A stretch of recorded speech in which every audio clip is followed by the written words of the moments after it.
And a former jailer has been sentenced to probation. It was back in October 2019 when Javier Zapata Jr. was arrested on several charges stemming from when he worked as a jailer at the Nueces County Jail. Today, via teleconference with 117th District Judge Sandra Watts, Zapata entered a guilty plea to several counts, including official oppression and tampering with government documents.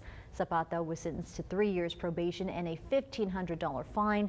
He was also ordered to complete 240 hours of community service from 2 separate cases.